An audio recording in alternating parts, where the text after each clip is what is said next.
Assalamualaikum warahmatullahi wabarakatuh. Saya Aditya Saputra, selaku moderator dari kelompok 5, akan memandu jalannya presentasi pada pertemuan kali ini. Kelompok 5 akan membahas tentang perpajakan, perpajakan distribusi pendapatan, dan efisiensi.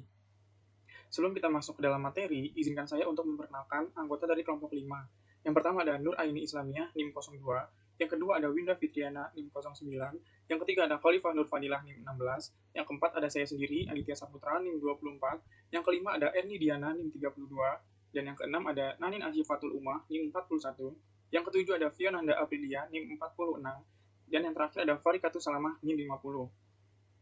Sebelum masuk ke dalam pembahasan materi, di sini saya akan sedikit menjelaskan tentang apa itu pajak.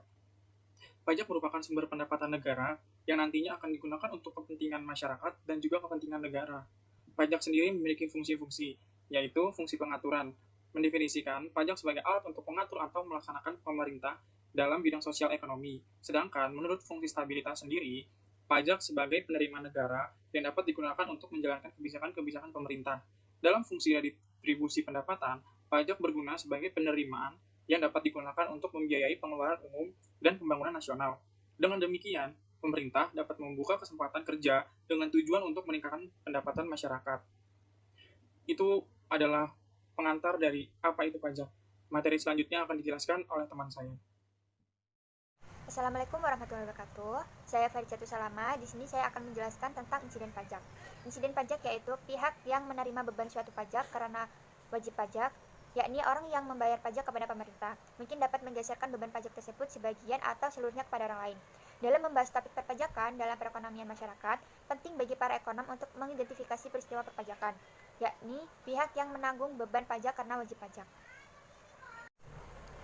Analisis peristiwa perpajakan dibagi menjadi tiga. Yang pertama, insiden pajak anggaran berimbang. Insiden pajak anggaran berimbang merupakan pengaruh distribusi pajak pada pengeluaran pemerintah dalam penerimaan pajak yang sama.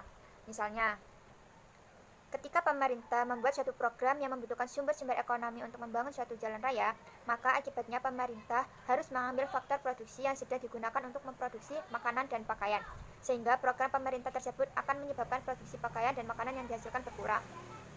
Yang kedua, yakni insiden pajak absolut. Kategori analisis insiden tarif pajak berikutnya adalah insiden tarif pajak absolut. Analisis jenis kedua hanya mempertimbangkan dampak satu jenis pajak, seperti pajak penghasilan, terhadap distribusi pendapatan masyarakat, tetapi tidak mempertimbangkan pengaruh distribusi secara rencana pemerintah atau pengeluaran pemerintah. Contohnya, kita hanya dapat menganalisis mengenai dampak distribusi pajak penghasilan. Yang ketiga, yakni insiden pajak diferensi. Analisis ini menganalisis dampak apakah distribusi pendapatan dari suatu jenis pajak digantikan oleh jenis pajak lain untuk mendanai kegiatan pemerintah dengan jumlah yang sama. Misal, 1 miliar dan jumlah 1 miliar dapat diperoleh dari berbagai jenis pajak. Misalnya, perpajakan yang bisa berasal dari pajak konsumsi, pajak penghasilan, atau pajak perubahan nilai. Oleh karena itu, menganalisis dampak berbagai pajak terhadap distribusi pendapatan masyarakat untuk menggalang dana untuk suatu prosedur tertentu. Jika suatu saat pemerintah ingin membangun jalan raya, pemerintah akan mempertimbangkan pajak mana yang lebih baik untuk mendanai rencana tersebut. Apakah itu pajak atau pajak konsumsi? Sebagai dasar perbandingan, biasanya pajak penghasilan yang dipungut dengan tarif pajak proporsional. Baik, selanjutnya akan dijelaskan oleh rekan saya. Partial equilibrium model. Partial equilibrium model atau analisis keseimbangan sebagian adalah suatu gambaran tentang hal-hal yang berlaku di dalam pasar, barang, dan pasar faktor untuk menentukan suatu barang tertentu tanpa memperhatikan keadaan di pasar, berbagai barang lain dalam perekonomian. Pajak akan mempengaruhi distribusi pendapatan, maka dari itu sangat penting untuk mengetahui bagaimana harga ditentukan. Pada bagian ini, kita mempelajari tentang analisis model equilibrium parsial dalam model penentuan harga yang hanya melihat pasar, di mana pajak yang dikenakan dan mengabaikan konsekuensi pasar yang lainnya. Yang pertama adalah pajak unit komoditas. Insiden pajak unit dinamakan demikian karena sebagian jumlah tetap per unit komoditas yang dijual. Sebagai contoh, pemerintah mengenakan pajak atas champagne sebesar $340 per galon anggur dan pajak untuk rokok sebesar 39 sen per bungkusnya. Misal harga dan kuantitas champagne ditentukan secara kompetitif oleh penawaran SE dan permintaan adalah DE. Seperti pada gambar tersebut, sebelum dikenakan pajak, jumlah yang diminta dan harga masing-masing adalah Q0 dan P0. Sekarang anggaplah pajak unit dari setiap galonnya adalah U dolar yang dikenakan pada setiap pembeliannya, dan kejadian menurut undang-undang ada pada pembeli. Langkah kunci dalam analisis insiden adalah untuk mengenali bahwa dengan adanya pajak, harga yang dibayarkan oleh konsumen dan harga yang diterima oleh pemasok adalah berbeda. Sebelumnya, kita dapat menggunakan analisis penawaran permintaan untuk menentukan harga pasar tunggal. Sekarang, analisis ini harus dimodifikasi untuk mengakomodasi dua harga yang berbeda untuk satu pembeli dan untuk satu penjual. Kita akan memulai dengan menentukan bagaimana pajak mempengaruhi permintaan. Titik keseimbangan A pada kurva permintaan. Titik ini menunjukkan bahwa harga maksimum per galon yang orang bersedia bayar adalah untuk QA galon adalah PA. Setelah pajak unit dikenakan U, paling banyak orang bersedia dibelanjakan untuk QA adalah semua PA. Tidak ada alasan untuk percaya bahwa pajak mempengaruhi penilaian yang mendasari orang-orang untuk membeli champagne. Namun, ketika orang membayar PA per galon, produsen tidak lagi menerima jumlah keseluruhan. Sebaliknya, mereka hanya menerima PA minus U, sejumlah yang diberikan label B pada gambar. Dengan kata lain, setelah pajak unit dikenakan, A tidak lagi menjadi titik pada kurva permintaan yang dipersepsikan oleh pemasok. Titik B ada pada kurva permintaan seperti yang dipersepsikan oleh pemasok. Karena mereka menyadari bahwa jika ada QA dipasok, mereka hanya menerima PA minus U per galonnya. Tidak relevan bagi pemasok, beberapa konsumen membayar per galon, yang penting bagi pemasok adalah jumlah yang mereka terima per galonnya. Tentu saja, titik A dipilih secara sewenang-wenang. Di titik lain, di kurva permintaan, ceritanya sama. Jadi, misalkan setelah pajak diberlakukan, harga yang diterima oleh pemasok untuk output Q berada pada titik N, yang diperoleh dengan mengurangkan jarak U dari titik M. Dengan mengulangi proses ini pada setiap titik di sepanjang kurva permintaan, kami menghasilkan kurva permintaan baru yang diletakkan persis di bawah dolar U yang lama. Pada gambar, kurva permintaan yang diberi label D aksen C, jadwal D aksen C, relevan dengan pemasok karena menunjukkan berapa banyak yang mereka terima untuk setiap unit yang terjual. Sekarang kita akan menemukan jumlah equilibrium champagne setelah pajak unit diberlakukan. Equilibrium adalah di mana penawaran sama dengan permintaan seperti yang dipersepsikan oleh pemasok. Output Q1 pada gambar, jadi pajak menurunkan kuantitas yang dijual dari Q0 ke Q1. Langkah selanjutnya adalah untuk mencari harga equilibrium baru. Seperti dicatat sebelumnya, sebenarnya ada dua harga pada equilibrium baru. Harga yang diterima oleh pemasok dan harga yang dibayarkan oleh konsumen. Harga yang diterima oleh produsen berada di persimpangan kurva permintaan dan penawaran efektivitas mereka yang terjadi di P0. Harga yang dibayarkan oleh konsumen adalah PN ditambah dengan U pajak unit. Untuk mencari harga ini secara geometris, kita harus naik dari PN, jarak vertikal persis sama dengan U. Tetapi berdasarkan konstruksinya, jarak antara awal DC dengan D aksen C sama dengan U. Oleh karena itu, untuk menemukan harga yang harus dibayar oleh konsumen, kita hanya naik dari persimpangan D aksen C ke SC, ke kurva permintaan awal DC.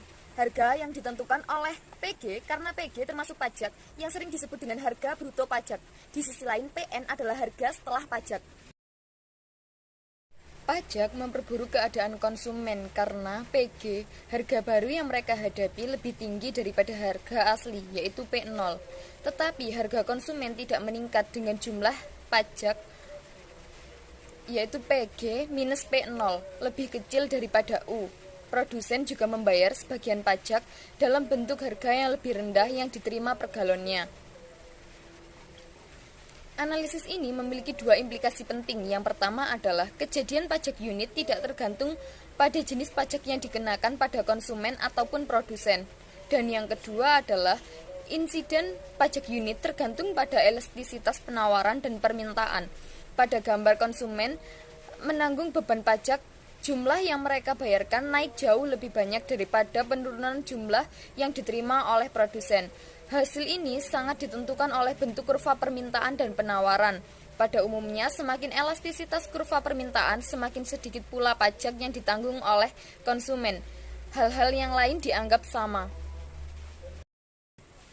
Kedua adalah pajak ad valorem. Pajak dengan tarif yang diberikan sebagai proporsi harga.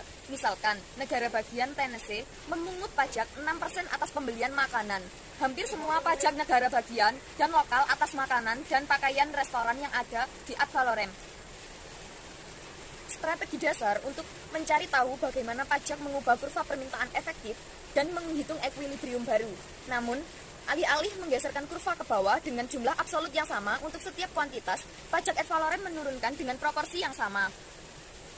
Untuk menunjukkan hal ini, pertimbangan kurva DF dan kurva penawaran SF untuk makanan. Pada gambar tersebut, dengan tidak adanya pajak, harga dan kuantitas ekuilibrium masing-masing adalah P0 dan Q0. Sekarang anggaplah pajak sebesar 25% dari harga kotor dikenakan atas konsumsi makanan. Pertimbangan poin M di DF setelah pajak diberlakukan adalah PM masih merupakan harga tertinggi yang akan dibayarkan konsumen untuk QM pon makanan. Jumlah yang akan diterima produsen adalah 75% dari jarak vertikal antara M dan sumbu horizontal yang diberikan label N. Oleh karena itu, titik adalah satu titik pada kurva permintaan dipersepsikan oleh produsen. Demikian pula harga di titik R bermigrasi kepada kurva permintaan yang dipersepsikan oleh produsen. Demikian pula harga di titik R bermigrasi ke bawah, yaitu ke titik S. Mengulangi latihan ini untuk setiap titik di kurva DF, kurva permintaan efektif yang dihadapi pemasok tentu sebagai D aksen F pada gambar tersebut. Dari sini analisis berlanjut persis untuk pajak seperti pajak unit.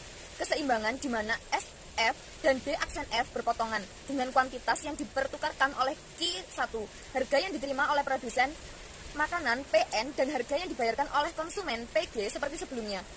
Kejadian pajak ditentukan oleh elastisitas penawaran dan permintaan.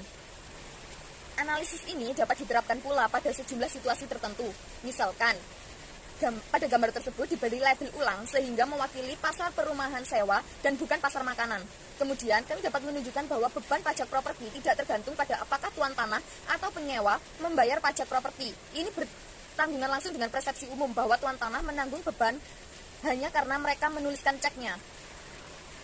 Taxes on factor. Yang pertama adalah pajak gaji. Pajak gaji yang digunakan untuk membiayai jam sospek harus dibayarkan oleh majikan mereka kepada pajak dengan tarif yang sama dibayarkan oleh pekerja itu sendiri. Definisi ini memiliki sejarah yang panjang dan merupakan urutan dari keyakinan pembuat undang-undang bahwa pajak harus dibagi sama rata oleh pemberi kerja dan karyawan. Tetapi perbedaan menurut undang-undang antara pekerja dan bos tidak relevan. Seperti yang dikemukakan sebelumnya, kejadian pajak tenaga kerja ini hanya ditentukan oleh irisan pajak antara apa yang diterima oleh karyawan dan gaji pemberi kerja. Hal ini dapat diilustrasikan seperti gambar, di mana DL adalah sebagai permintaan tenaga kerja dan SL adalah pasokan tenaga kerja. Untuk tujuan ilustrasi, asumsikan SL sebagai inelastisitas sempurna. Sebelum pajak, upah diberikan adalah W0, pajak ad valorem atas tenaga kerja, menggerakkan kurva permintaan efektif ke DF. Seperti biasa, jarak antara DF dan D adalah irisan antara apa yang dibayarkan untuk sesuatu barang dan apa yang diterima oleh mereka yang memasoknya. Setelah pajak diberlakukan, upah yang diterima pekerja untuk turun menjadi W. Di sisi lain, harga yang dibayarkan oleh majikan adalah tetap sama. Nah, dalam contoh ini, terlepas dari pembagian pajak menurut undang-undang, tingkat upah yang diterima oleh pekerja turun persis ketika jumlah pajak mereka menanggung seluruh beban. Tentu saja, kita mendapatkan hasil sebaliknya untuk menggambar kurva penawaran sebagian inelastis sempurna. Hal penting yang perlu diingat bahwa tidak ada kejadian pajak yang dapat diketahui tanpa informasi tentang elastisitasnya perilaku yang relevan. Faktanya, sementara perkiraan elastisitas penawaran tenaga kerja bervariasi, banyak ekonom percaya bahwa itu adalah mendekati nol. Setidaknya dalam jangka pendek, tenaga kerja mungkin menanggung sebagian besar pajak gaji, meskipun Kongres berupaya untuk membagi beban secara merata. Dan yang kedua adalah perpajakan modal dalam ekonomi global. Strategi untuk menganalisis pajak modal pada dasarnya sama dengan menganalisis pajak atas tenaga kerja, menggambar kurva penawaran dan permintaan, menggeser atau memutar kurva yang relevan dengan jumlah yang bergantung pada tarif pajak, dan melihat bagaimana keseimbangan setelah pajak dibandingkan dengan yang aslinya. Dalam perekonomian yang tertutup untuk perdagangan, masuk akal untuk mengasumsikan bahwa kurva permintaan miring ke bawah. Perusahaan meminta lebih sedikit modal ketika harganya akan naik. Dan bahwa penawaran modal menurun, orang akan memasok lebih banyak modal, menabung lebih banyak, ketika pengembalian ke tabungan meningkat. Dalam hal ini, pemilik modal menanggung sebagian besar pajak. Jumlah yang tepat tergantung pada elastisitas penawaran dan permintaan. Misalkan, sekarang perekonomian terbuka dengan modal bergerak sempurna di berbagai negara. Akibatnya, ada salah satu pasar global untuk menjadi modal. Dan jika pemasok modal tidak dapat memperoleh tingkat pengambilan dunia yang berjalan di negara tertentu, mereka akan mengeluarkannya dari negara